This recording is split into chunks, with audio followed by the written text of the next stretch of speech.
Creo que ya estamos en vivo. Bueno, a mí ya me aparece la señal de que estamos en vivo. Entonces, bueno, buenos días a todos por acompañarnos a la presentación del libro Eurasia, aproximaciones a nuevas configuraciones locales que preparamos los miembros del Grupo de Estudios sobre Eurasia, GESE por sus siglas.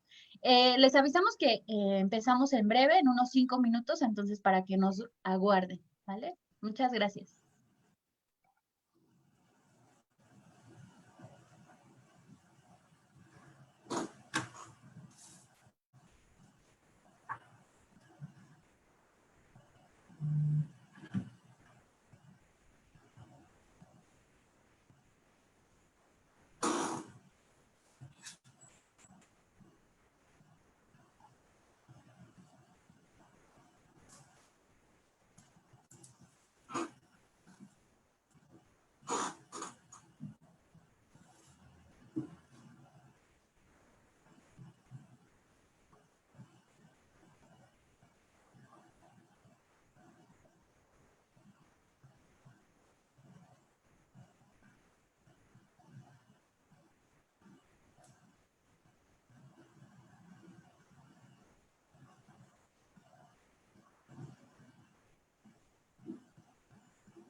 Pues bueno, vamos a empezar. Nos falta una ponente, pero pues la vamos a esperar que se incorpore en el transcurso de la charla. Entonces, Lalo, te doy la palabra, ya que él es el moderador de este evento.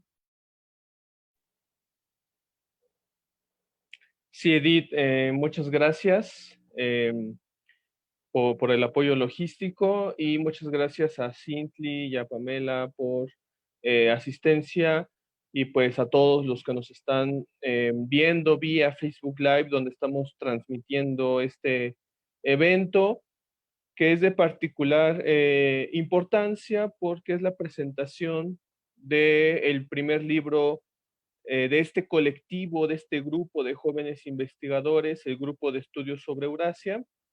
El libro es el resultado de un esfuerzo por comprender los procesos de lo que denominamos la Gran Eurasia, la Eurasia contemporánea, vamos a decirlo, y precisamente hace un año más o menos estábamos teniendo un seminario, ya después a lo mejor hablaremos más sobre eso, donde discutimos estos procesos en la Gran Eurasia que se traducen en la publicación de este libro.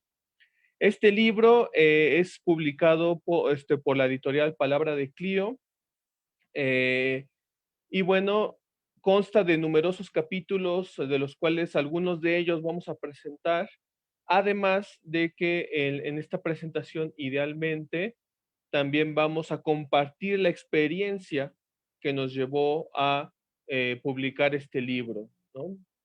Entonces, bueno, me permito presentar a quienes nos van a acompañar en esta presentación del libro. En primera instancia, quien primero nos va a compartir su perspectiva es la licenciada Pamela Morales Cobos, estudiante de la maestría en Relaciones Internacionales de la Universidad Autónoma Metropolitana, Unidad Xochimilco, y que ha preparado una reseña del libro que esperemos pueda ser publicada pronto. También tenemos, bueno, está con nosotros la maestra Cintly Cárdenas, estudiante del doctorado de la Universidad Autónoma Metropolitana, Unidad Xochimilco, y una de las autoras de los capítulos del libro en cuestión.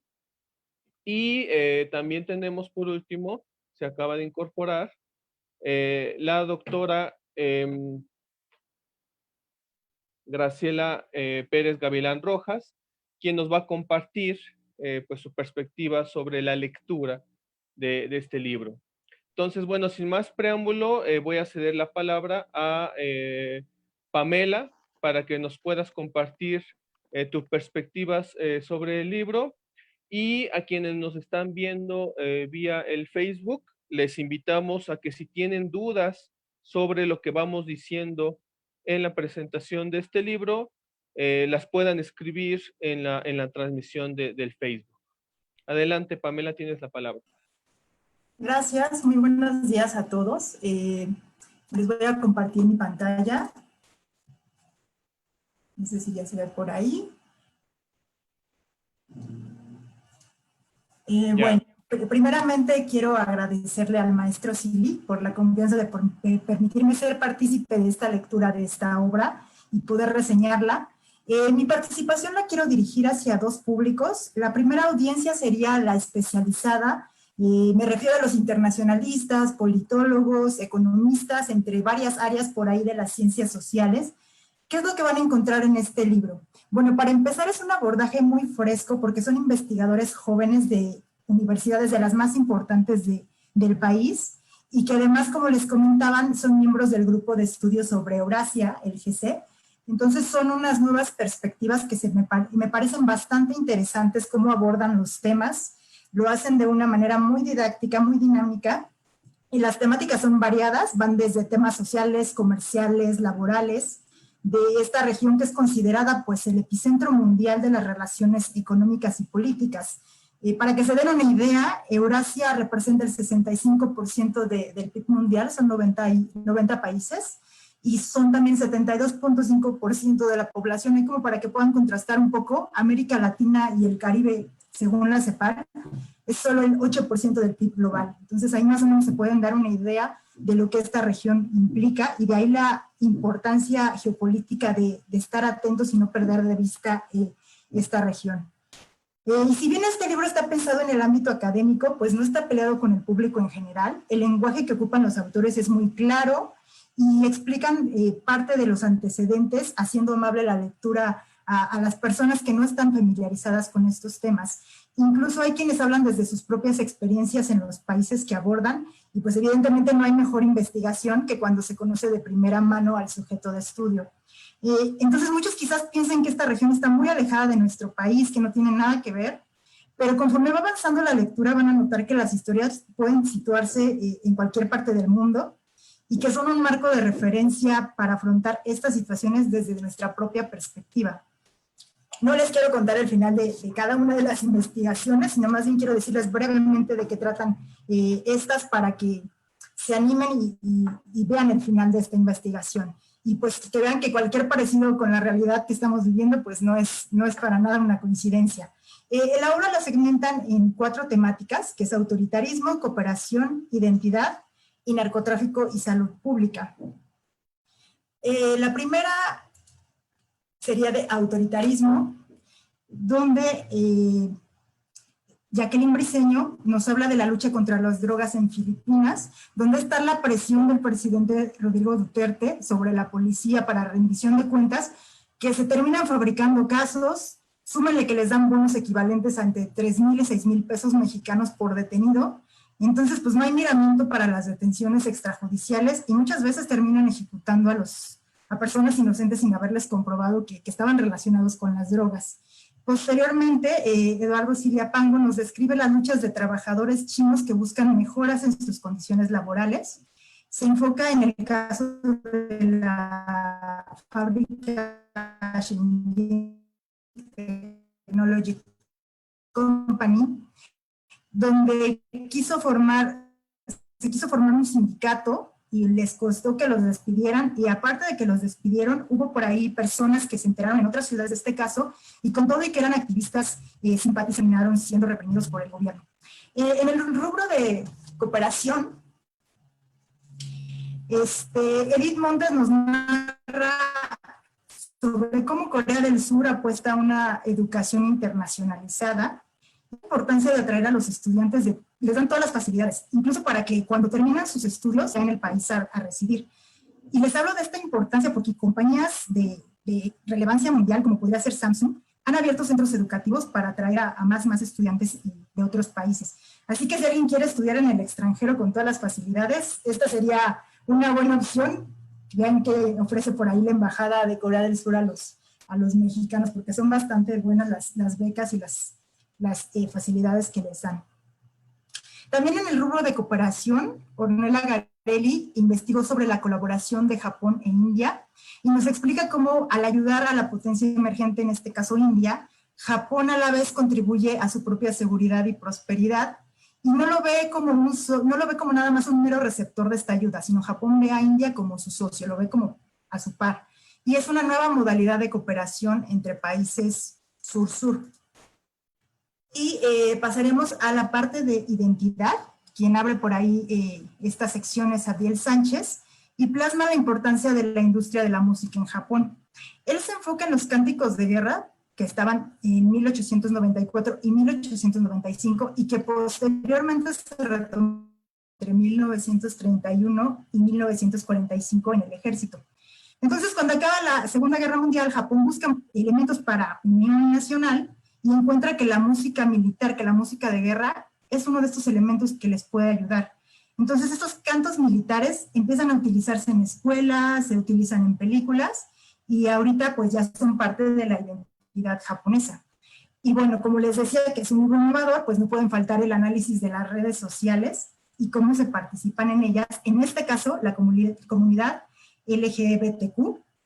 Ahí Eduardo Tadeo revisó un par de cuentas de Instagram de usuarios que viven en Nueva York, pero sus raíces son de Corea del Sur. Entonces, explica cómo estos personajes, que en definitiva si estuvieran en Corea del Sur no podrían expresar sus preferencias sexuales tan abiertamente, si lo hacen estando en Estados Unidos, y a través de Instagram, con sus fotos que suben, se ve como hay pues cierta igualdad, cierta equidad, y reflexiona el autor de pues cuáles son los límites, ¿no? ¿Qué tanto se relaciona lo que suben al internet y qué tan alejado está de su comportamiento del día a día? Y bueno, también retomando a China, Mariana Escalante indaga sobre cómo el resurgimiento del confucianismo y su idea de jerarquizar a la sociedad coloca a las mujeres en un plano de subordinación.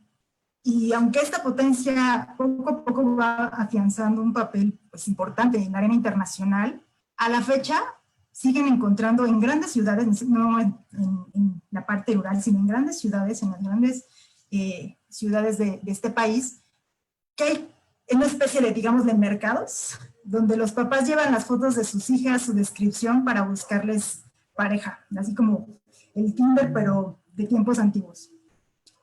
Y siguiendo con la línea del confucianismo, Priscila Magaña aborda el uso de la doctrina de este Confucio en el actual Partido Comunista. De hecho, el presidente Xi Jinping suele retomar las enseñanzas ancestrales para decirle al mundo que la política exterior de China es inclusiva, es pacífica, busca mezclar la civilización espiritual con la política, y hace pues mucho énfasis a que no van a llegar a conquistar, sino es como hombro con hombro vamos a trabajar China con el mundo. Pero bueno, si hay que hacer énfasis que en la armonía, pues no necesariamente es ausencia de conflictos. Y en la última temática de este libro, que sería narcotráfico y salud pública, el primer artículo es de Jonathan González. Él investigó sobre el fentanilo, que es una droga que es 50 veces más potente que la heroína, que digamos que es de las que ya una vez entrando en esta droga ya no puede salir. Esta es 50 veces más potente. No sé si se acuerdan del caso cuando murió el cantante Prince, pues precisamente esta fue la sustancia que consumió y acabó con su vida. Y bueno, resulta que entre la importación de China, donde se produce, y Estados Unidos, donde se consume, pues es nada más que México por donde pasa. Si por ahí empezó a haber una relación con el narcotráfico mexicano en los 80s, entre China y los narcotraficantes mexicanos, y se reforzó más con otras sustancias, fue creciendo. Se acordarán por ahí eso ya fue en los 2000, se acordarán por ahí de la detención de Shen Li Yegon, con el famoso de Copelas o Cuello. Bueno, pues con él ya se estaba reforzando esta cooperación entre China y los cárteles mexicanos, aunque en ese caso fue efedrina y pseudoefedrina. Se nota cómo se va afianzando y cómo va reforzándose esta relación, y en estos tres países que ahorita está enfrentando Estados Unidos una crisis de salud pública por opioides, donde precisamente se deriva el fentanilo. Sigue la investigación de Cindy Cárdenas, que está aquí presente, por entonces para no dar más detalle porque ella se los va a contar mejor, pues nada más decirles a grandes rasgos que en Corea del Sur la fiesta no acaba, el alcohol pues todos los días está por ahí presente en escuelas, en trabajo, y si el jefe te ofrece una bebida alcohólica y la rechazas, es muchísimo más falta de respeto que si llegas al otro día con resaca. Ya más adelante les contará ella a detalle su investigación. Y bueno, finalmente Mónica Ramos externa por ahí en su escrito las dificultades de Rusia en la lucha contra la propagación del VIH. Y los obstáculos de su combate es que no hay una cifra certera de cuántas personas están contagiadas. Se le suma que no hay tratamiento antirretroviral, y la Iglesia Ortodoxa, que se opone a la educación sexual, a que se distribuye jeringas y condones para prevenir contagios. Y bueno, recientemente el gobierno está apoyando global, lo que llaman ahí en lo local, y despertar la curiosidad entre ustedes para que continúen leyendo y vean cómo terminan estas investigaciones. Y pues me atrevería a decir que este es uno de esos libros que tienen la potencia necesaria para dejarnos un aprendizaje y acercarnos a conocer lo que ocurre en otras naciones que parecieran bueno, que geográficamente están muy, muy lejanas, pero que, bueno, finalmente, si se dan cuenta, las historias son muy parecidas a lo que estamos viviendo. Esa sería mi participación.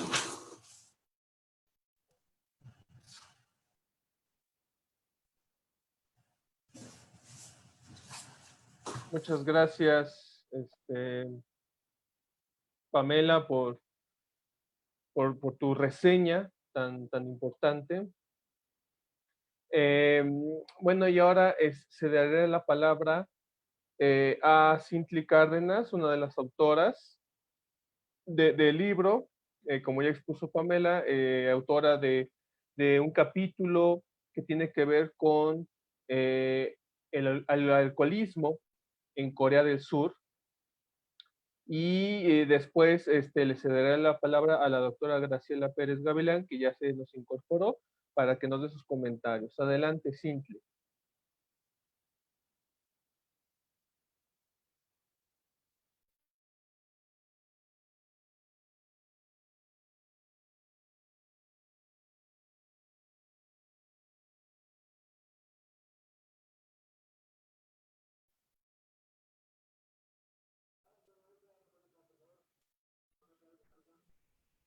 Cintly, no te escuchas, creo que tienes tu micrófono apagado.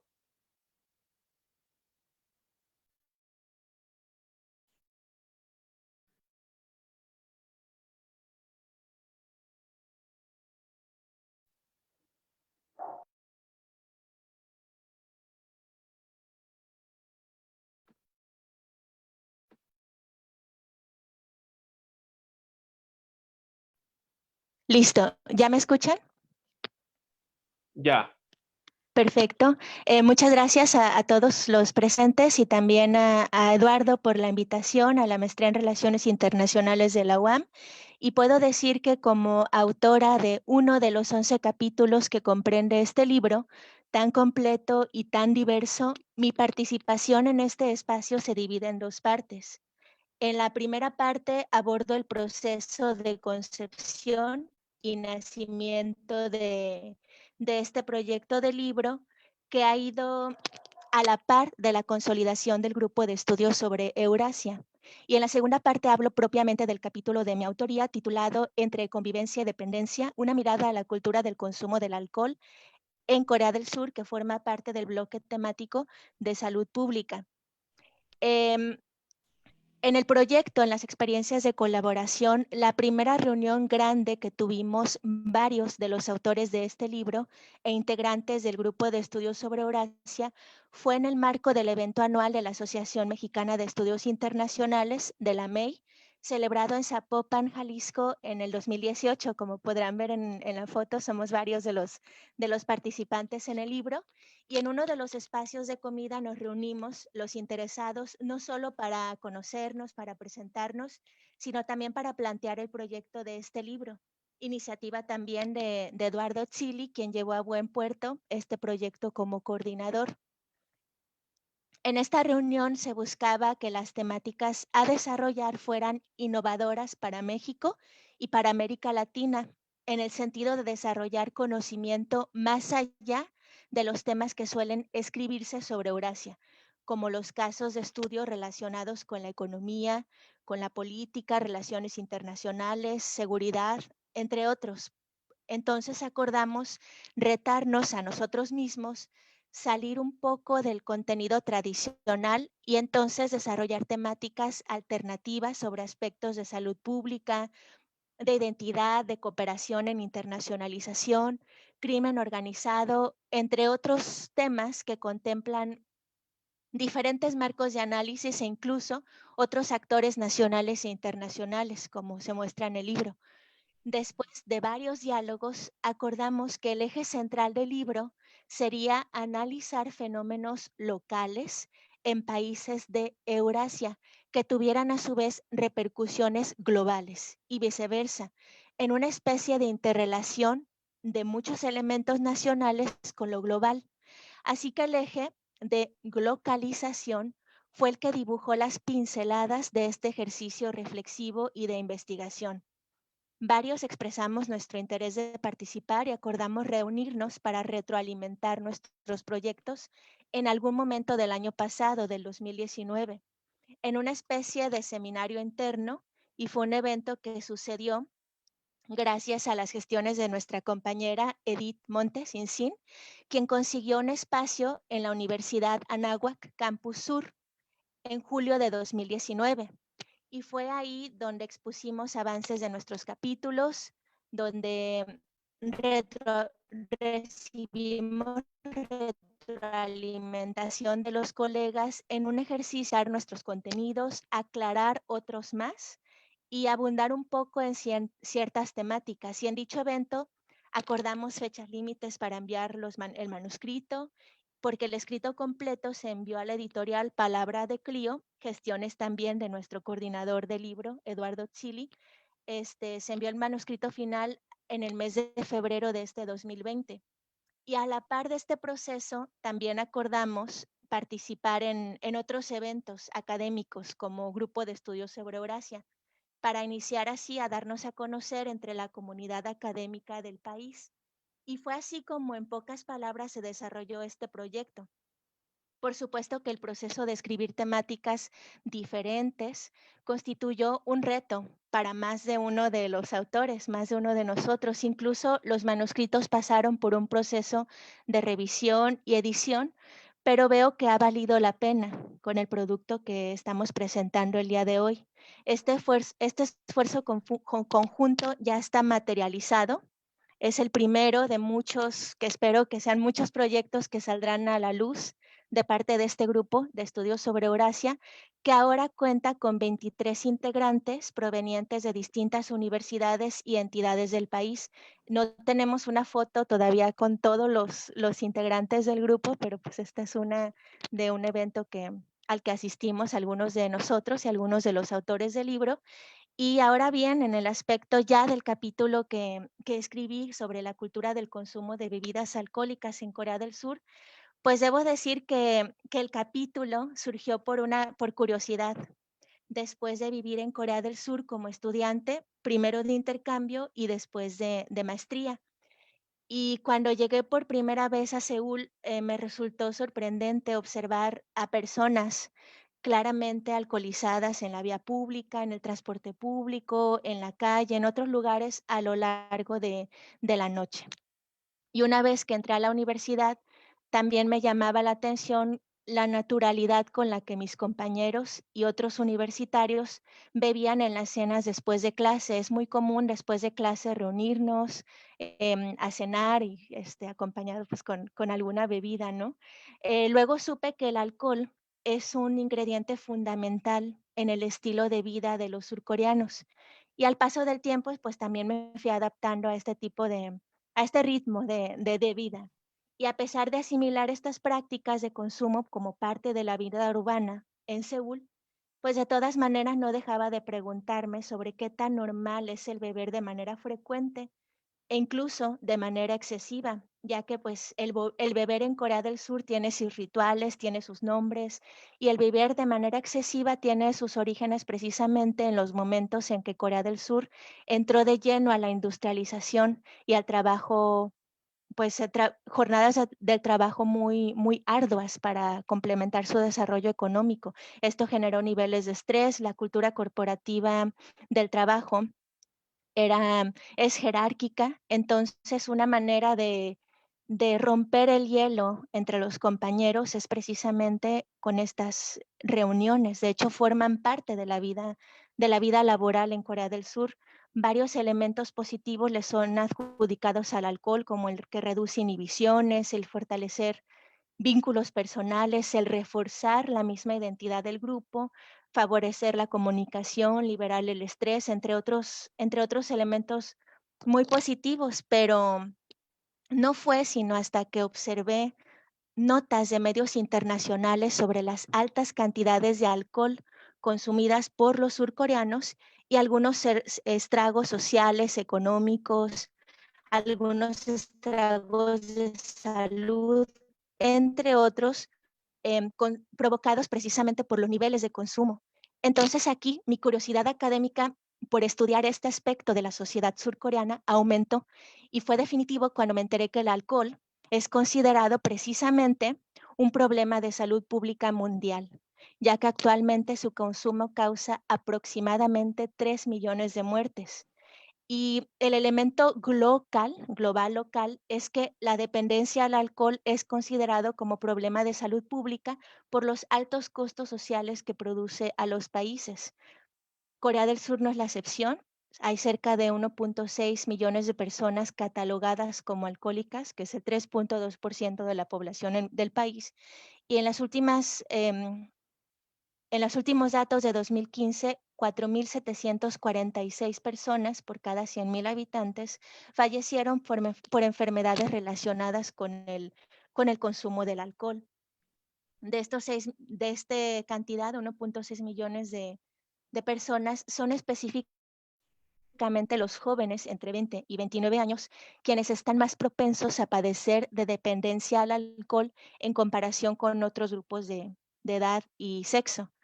En lo que a nivel de consumo se refiere, la base de datos del Banco Mundial de 2016 indicó que para Corea del Sur, el promedio del consumo de alcohol anual per cápita en personas mayores de 15 años fue de 10.2 litros de alcohol puro. Y si esto lo comparamos con el promedio global de 6.38 litros de alcohol puro de consumo y del promedio de la OCDE, que es de 9.41 litros, pues Corea del Sur entonces sí rebasa esta media. Aquí podemos ver una tabla del consumo de alcohol per cápita registrado, y pues si bien podrá notar que Corea del Sur no lidera el alto consumo de alcohol, sino países de Europa del Este, digamos que no obstante ello, la distribución de consumo del alcohol sí está fuertemente concentrada. Por ejemplo, el 20% de los bebedores empedernidos del país ingiere el 66% del total de alcohol puro registrado, con lo que Corea del Sur se encuentra entre los primeros 5 lugares del mundo en concentración de consumo de alcohol, después de Hungría, Estados Unidos, Japón y Canadá. Y como ven, México no está a otros niveles. Y pues hay varias implicaciones porque se trata de un fenómeno que involucra e interrelaciona algunas variables, como las económicas. Los costos económicos relacionados con el consumo de alcohol son altos y van hasta los 21,000 millones de dólares anuales en 2013. Y en cuestiones de productividad, salud y accidentes, en 7.5 mil millones de dólares en violencia y crimen. En aspectos sociales, se registran altos índices de violencia doméstica, crímenes, accidentes automovilísticos y entre otros por estar bajo influencia del alcohol.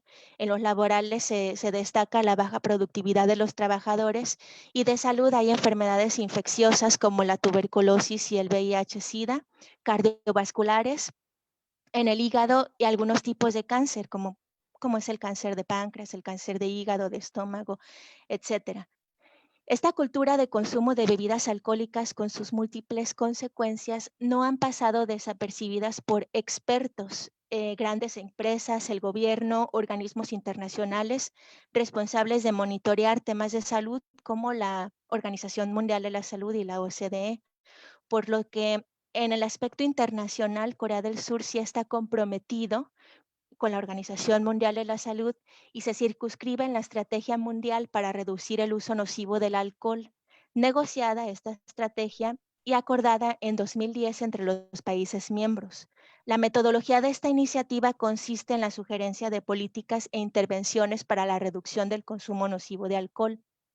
Y dicha estrategia considera la reducción del consumo como una prioridad en salud pública y se ha extendido para ser incluida entre las medidas que buscan lograr las metas de la Agenda 2030 en el rubro de desarrollo sostenible. En el aspecto nacional han ocurrido 2 reformas importantes que han incentivado a un consumo menos dañino de alcohol. Entonces, la primera reforma ocurrió en 2016, en la que se dictaron, en la ley anticorrupción, en la que se dictaron medidas regulatorias que prohíben, entre otras cosas, que funcionarios públicos, reporteros, autoridades educativas, entre otros, accedan a invitaciones a desayunar, a comer, a cenar, como parte de estas O también que este tipo de invitaciones excedan el monto de aproximadamente $26 por persona. Entonces, estas medidas redujeron significativamente las reuniones que incluían el consumo de alcohol. Y en la segunda reforma, en la Ley Anticonducción en estado de ebriedad de 2019, se relaciona con penalizaciones más estrictas a quienes conduzcan en estado de ebriedad. Por ejemplo, si anteriormente un conductor registraba un porcentaje de alcohol en la sangre de 0.05% o superior, la licencia de conducir era suspendida. Pero ahora la licencia se suspende con el registro de alcohol en la sangre de 0.03%. Es decir, si uno se toma una lata de cerveza de 355 mililitros, ya registra más o menos esa cantidad de alcohol en la sangre y ya la licencia puede ser suspendida. Y bueno, estas estrategias emprendidas, o sea, estos son unos ejemplos de estrategias emprendidas por gobierno, empresas y otros actores de la sociedad civil, pues ya están cosechando buenos resultados en este objetivo de reducir los niveles de consumo. Y tal parece que la tendencia de consumo en Corea del Sur se dirige a la moderación y la búsqueda de un estilo de vida saludable, al reconfigurar las maneras de socializar y consumir alcohol. Y en un ejemplo, por ejemplo, en lugar de salir a beber, varios grupos de empresas deciden realizar actividades al aire libre, actividades deportivas, de entretenimiento, como ir juntos al teatro, al cine. Y por otro lado, está una tendencia de beber de forma individual, o sea, en casa, ya no en grupos y en menores cantidades. Y también va a la alza. Aunque claro que estas medidas no significa que la prevalencia del consumo nocivo haya desaparecido, pero al menos son tendencias positivas para mitigar el consumo excesivo del alcohol. Muchas gracias.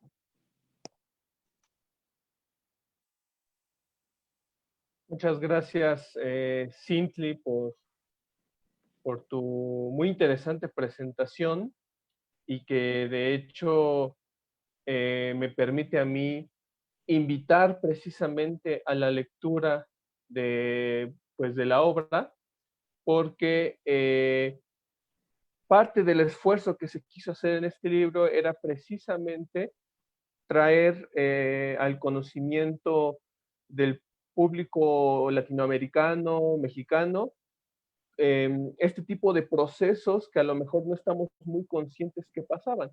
Y para muestra, y bueno, me adelanto un poquito a lo mejor, pero yo agradezco porque ya están surgiendo varias preguntas, sobre todo a raíz de la presentación de Cintli, que vamos a responder al final de la presentación, pero que pues las agradezco porque entonces el libro pues está teniendo pues el efecto deseado, que es despertar precisamente esta curiosidad intelectual sobre temas de los que casi no se habla o de los que casi no teníamos conciencia, que era uno de los objetivos del libro.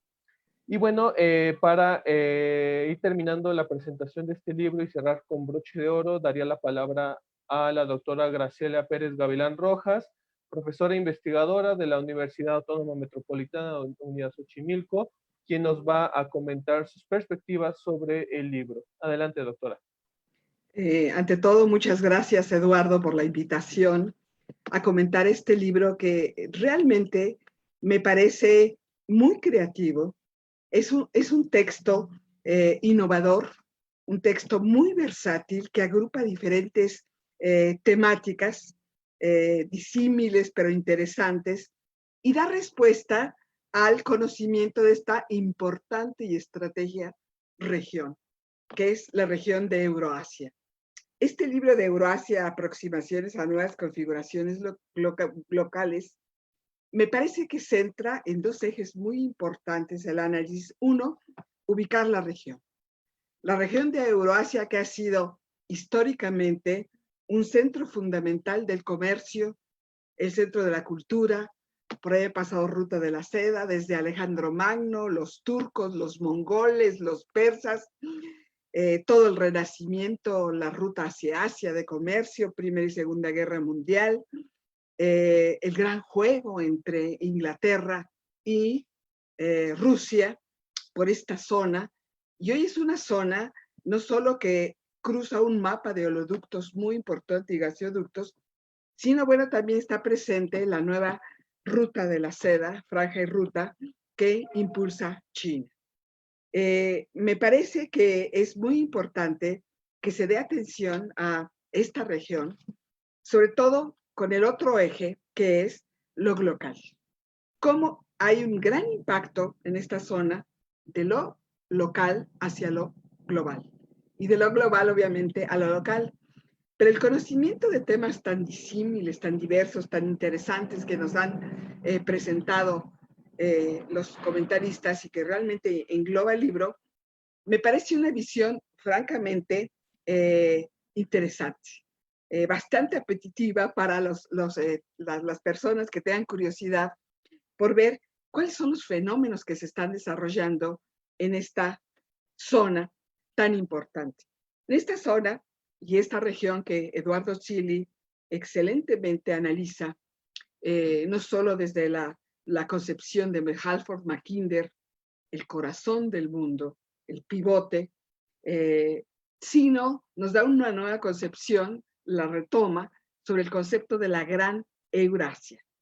No solo en el terreno estratégico terrestre, sino lo que implica una gran concepción de valores, pensamientos, creencias, y que abarca no solo el continente eurasiático, sino que le da una dimensión mucho más amplia que engloba Asia, Europa, en un mapa muy interesante que nos pone Eduardo Chili, que parece Pangea cuando la Tierra todavía no se había dividido, y cómo engloba esta concepción nueva de la gran Euroasia, una nueva percepción de la economía, la política, la interrelación, y bueno, todos estos fenómenos que están apareciendo y que nos señalan los autores del libro. Todos son bastante interesantes. Yo invito a que lean temas como nos presentaron desde la música en Japón, el tema de la India, Japón, el tema de las bebidas en Corea. Es muy amplio el panorama. Y a mí me gustaría centrarme, dado el tiempo, en un artículo, que es el artículo de Priscila Magaña, cuyo título es Interpretando el confucianismo en el discurso político de China, lo que para ella es el nuevo confucianismo de la China continental. Me parece un trabajo muy serio, muy estructurado, y donde nos presenta la importancia que tiene para el gobierno actual de China, para la élite política de China, el pensamiento de Confucio. Es rescatar las ideas de Confucio para, uno, cohesionar a la nación. Es muy importante el papel que tiene el reinterpretar y reelaborar el pensamiento político de Confucio, porque tiene diversas lecturas el análisis de Confucio, como lo dice la autora, la espiritual, la social, pero ella se refiere más directamente al discurso político que está teniendo la élite en el poder en China para dos, uno, cohesionar a la nación, dar una identidad nacional con base en una gran cultura, el tema de los tres elementos que sería una gran civilización, la armonía en China como concepto fundamental, la armonía, la civilización, que son elementos que fundamentan de alguna manera, le dan base histórica al partido en China, el Partido Comunista. Pero no solo es una forma de identidad, es también una presencia internacional. Es presentar a China, la cara de China, como una cultura ancestral, un ascenso pacífico, una potencia que busca la interrelación, la solidaridad, el otorgar bienes públicos. Es una nueva imagen. Una imagen, sí, efectivamente, en una sabiduría milenaria, que es la de Confucio. Me parece que es muy interesante y aborda temas, por ejemplo, como el excepcionalismo chino. Me llama muchísimo la atención cómo aborda este nuevo excepcionalismo chino, o este nuevo excepcionalismo chino con base en una interpretación confuciana, considerando o proyectando como el prioritario, el mejor, el único. Me suena un poco, me recuerda al excepcionalismo norteamericano. Toda potencia, de alguna manera, trata de proyectar a su cultura como la fundamental, como la excepcional. Y bueno, China, de alguna manera, en el discurso actual, retoma toda esta gran filosofía ancestral de su cultura para proyectar y dar fuerza a la comunidad china que tiene una cultura única, superior, con grandes valores, que por supuesto da cohesión a la sociedad, integra el nacionalismo, integra la identidad, permite que haya un proyecto en común, que es el tercer elemento, el sueño chino. Y este sueño chino, pues incluye a la población. Esto implica que la población se identifique con esta ancestral cultura y, bueno, vea un futuro común. Pero también es una carta de identidad, de presentación de China a través de lo que se llama el poder suave, diferente al poder de Nai. Ellos utilizan el poder suave en relaciones internacionales como un poder en el que se utilizan no solo el poder de atracción, como lo dirían ahí, sino el poder político utilizado, material utilizado, para, en un caso concreto, que sería una estructura ideológica. Entonces, este análisis me parece muy interesante de esta persona, de esta autora que es Priscila Magaña. Es muy impecable su análisis y nos invita realmente a reflexionar hoy cuál es el discurso de la gran potencia, del actor central del escenario internacional. ¿Qué piensa? ¿Cómo está estructurando su poder? Su poder a nivel interno y a nivel internacional. ¿Y qué papel juega a nivel ideológico el confucianismo como un elemento aglutinador de la cultura y como una proyección de una potencia armónica, pacífica, de colaboración? Me parece que es un artículo muy interesante, un artículo que nos presenta de alguna manera cuál es la reflexión que está teniendo en la China actual, cómo se está a través de la propaganda, que serían los institutos confucianos, etcétera, cómo se va de alguna manera proyectando un nuevo valor chino, fundado en una cultura china ancestral. No es nuevo ni es sorpresivo que una gran potencia ya, cuando empieza a tener cada vez más poder, y el caso de China sin duda es una gran potencia, requiere en este momento tener un fundamento ideológico que la presente como la primacía en cultura, que tenga atrás una base histórica fundamental para proyectar su poder, que sería parte del poder suave. Ya no solo tiene el militar, el económico, el tecnológico, sino también está tendiendo ya a abarcar a nivel nacional y global una nueva concepción que es el nuevo confucianismo en la China continental. Y con esto, bueno, solo invito a todos los participantes a que se acerquen a esta lectura original, versátil, en donde nos muestra muchos aspectos, muchas facetas actuales de lo que está ocurriendo, los fenómenos que están ocurriendo en esta región que es y ha sido estratégica. Muchas gracias. Muchas gracias, doctora Graciela Pérez, por su perspectiva, sin duda muy útil para comunicar los fines que tenemos en el libro que deseamos comunicar al reseñar uno de los capítulos. Y bueno, tenemos 3 preguntas que nos ha hecho el público que nos está viendo por el vía Facebook. Me voy a permitir leer la primera, que concierne al término de Eurasia, Gran Eurasia. Me permite conectarme con esta última comentario de la doctora Graciela. Y las otras dos preguntas están más enfocadas al capítulo que expuso la maestra Cintly Cárdenas. Entonces, rápidamente, me permito compartir las preguntas. Pregunta David Ibarra, ¿cuál es la diferencia entre Eurasia y Gran Eurasia? ¿Y por qué utilizamos la primera noción y no la segunda como título del libro? Bueno, me parece una pregunta muy válida y en la introducción, y aquí viene un poco, ¿verdad? Esta intención de difundir la obra. En la introducción de este libro definimos a qué nos referimos con Gran Eurasia, ¿no? Y la Gran Eurasia, de acuerdo con lo que proponemos en la definición conceptual de esta obra, la Gran Eurasia es un concepto que ya gira en torno a China como actor central.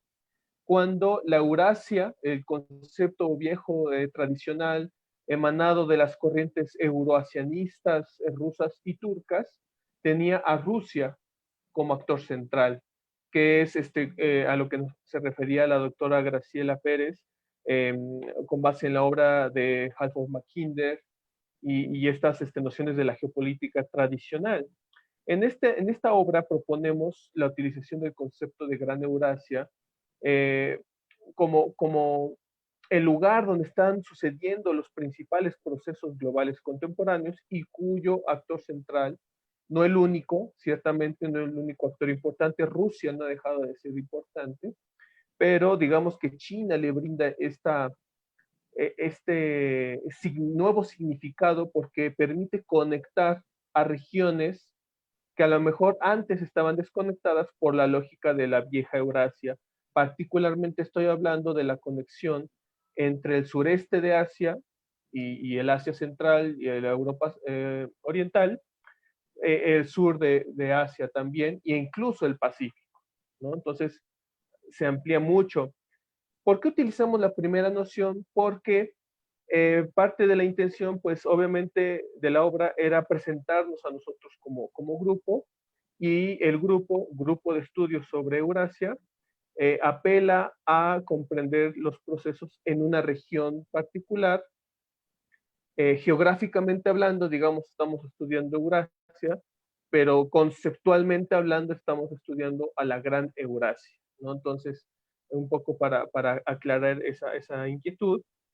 Y es por eso que en este libro los lectores, las lectoras, podrán ver un peso importante de capítulos relacionados con China, uno de los cuales ya lo expuso la doctora Graciela Pérez. Otro capítulo tiene que ver con las relaciones laborales en China, cuya autoría es de mi parte. Otro capítulo tiene que ver con el nacionalismo chino. Y otro capítulo que también ya expuso Pamela tiene que ver con las relaciones entre México y China, ¿no? Vía las drogas, ¿no? Entonces, China está resultando ser un importante actor en la conformación de esta macroregión geopolítica, ¿no? Conceptualmente geopolítica y geoeconómica, ¿no? Por medio de la franja de ruta, etcétera. Y bueno, eso también lo hacemos porque nos queremos alejar de las nociones tradicionales que limitan a Eurasia solo en el espacio postsoviético. Y bueno, eso es lo que yo puedo decir en relación con esta primera pregunta. Y permito dar lectura a las siguientes dos y después le daré la palabra a la maestra Cintly Cárdenas para que nos dé sus perspectivas rápidamente. ¿Desde hace cuándo el consumo de Corea del Sur se ha normalizado? Pregunta Isaac Dávila. ¿Desde hace cuándo el consumo en Corea del Sur se ha normalizado? Y la otra pregunta por parte de Guadalupe Cantarel, ¿qué similitudes hay entre México y Corea del Sur en materia de consumo de alcohol? Serían las dudas. Por favor, Cintly. Sí, muchas gracias por sus preguntas. Bueno, decir en el primer caso que el consumo de alcohol en Corea del Sur siempre ha formado parte de la vida de los coreanos. De hecho, a los chinos les llamaba la atención en tiempos, hace algunos siglos, que los coreanos eran muy adeptos al alcohol. No obstante, en aquellos tiempos el consumo no se daba de manera excesiva, más bien servía como motivos de rituales para conmemorar a los ancestros, a los antepasados, y también rituales para conmemorar cambios de estaciones del año, como el caso de los días nacionales de Corea, que son el Chuseok y el Solal, que es el Año Nuevo, y el otro el Día de Acción de Gracias coreano. No obstante, el normalizar el consumo en exceso de bebidas alcohólicas fue una tendencia que inició al inicio de los regímenes militares en Corea del Sur, y también a la inserción que tuvo Corea del Sur precisamente en el mundo globalizado o en las relaciones industriales de producción. Entonces, Corea del Sur de la década de los 60 a la década de los 80 se rige por regímenes militares que eran muy estrictos y que tenían planes muy específicos de desarrollo económico, de rápido desarrollo económico. Entonces, se debe principalmente a este tipo de impulsos de desarrollo económico rápido, y la otra razón es también el mundo corporativo, que se desarrolla a la par también de los regímenes militares, y también como parte, por supuesto, de estos planes de desarrollo que tenían estos regímenes. Entonces, son trabajos arduos, son trabajos de bastantes horas, no de 8 horas diarias, son de más horas. Entonces, eso, más la cultura jerárquica, militar y también confuciana, no permitían que en el mundo laboral hubiera este tipo de comunicación más fluida entre el jefe y entre los subordinados. Entonces, por la marcada jerarquía, también se daba esto del consumir bebidas alcohólicas para poder fortalecer la unidad del grupo, para poder platicar ya una vez entrado en materia, o sea, entrado en copas con el jefe, ¿no?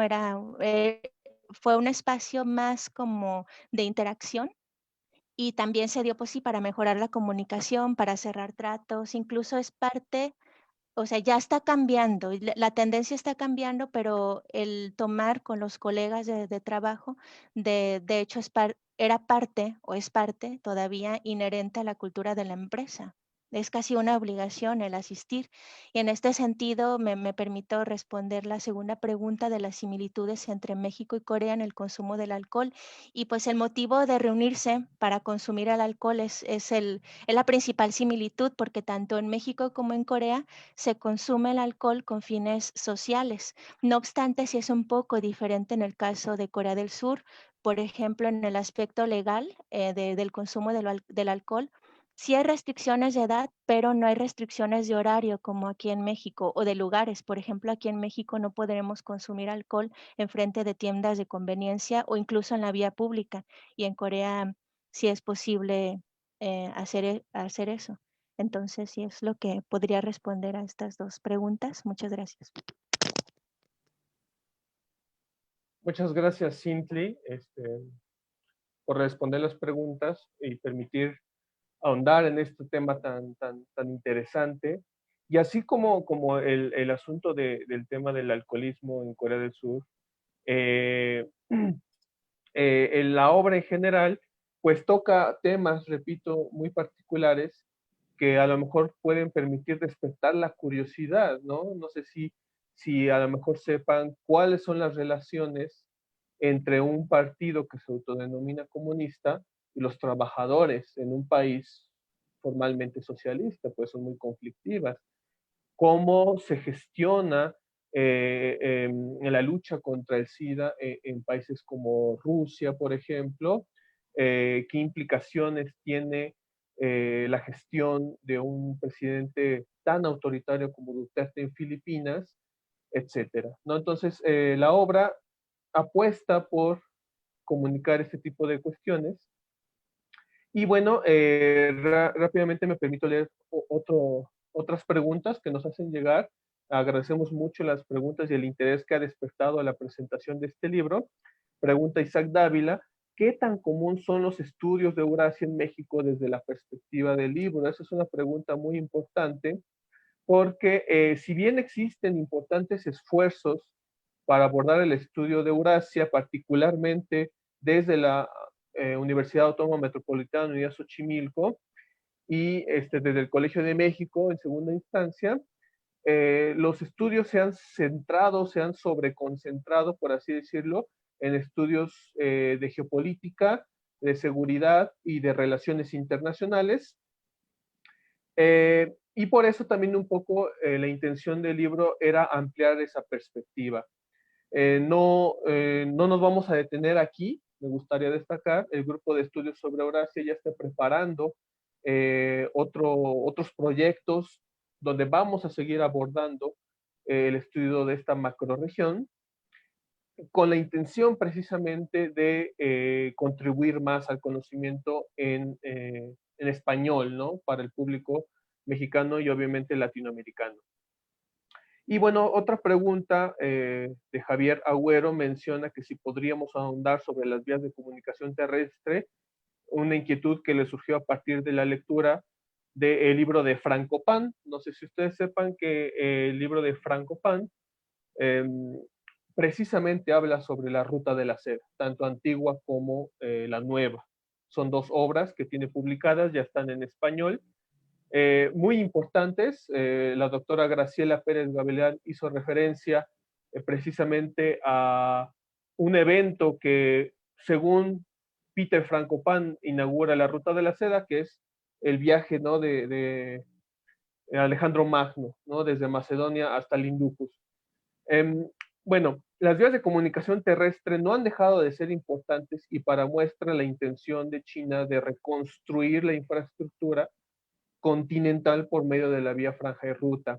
Pero también me gustaría comentar que si bien el control de las vías de comunicación en la disputa entre Inglaterra y Rusia durante el siglo XIX fue un asunto de prioridad estratégica, actualmente no deja de ser prioridad estratégica, pero se suman otras vías de comunicación que permitan comunicar al macrocontinente, particularmente las vías de comunicación digitales que van a la par de las vías de comunicación terrestre, y obviamente diversificación por medio de las vías marítimas, ¿no?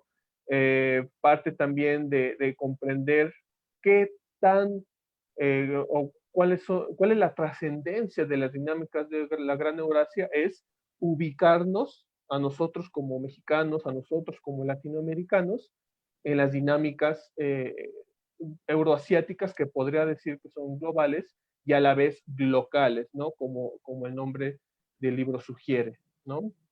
Entonces, se puede hablar de las vías de comunicación. Bueno, a lo mejor por cuestiones de tiempo no podremos profundizar tanto, pero bueno, agradecemos al público sus dudas, sus inquietudes. Invitamos obviamente a la lectura del libro que está en descarga libre en la página web de la editorial Palabra de Clio. Y también invitamos a la lectura del libro, a consultar el libro y el trabajo del grupo de estudios sobre Eurasia en nuestro blog, eurasiáticos.blogspot.com, donde además del libro, que también está el PDF ahí de libre acceso, pueden encontrar otro tipo de análisis de coyuntura, de artículos de opinión, que tal vez les pueden resultar interesantes porque seguimos profundizando el conocimiento sobre la Gran Eurasia. Entonces, bueno, no me queda nada más que agradecer a las ponentes, a la doctora Graciela Pérez, a la maestra Cintli Cárdenas y a la licenciada Pamela por la presentación de este libro. Agradecer a quienes nos sintonizaron vía Facebook Live. Y nada, que reiteramos la invitación a la lectura del libro y reiteramos la invitación a dar seguimiento a las actividades del grupo de estudios sobre Eurasia. Muchas gracias a todas, a todos, y bueno, que pasen un muy buen día.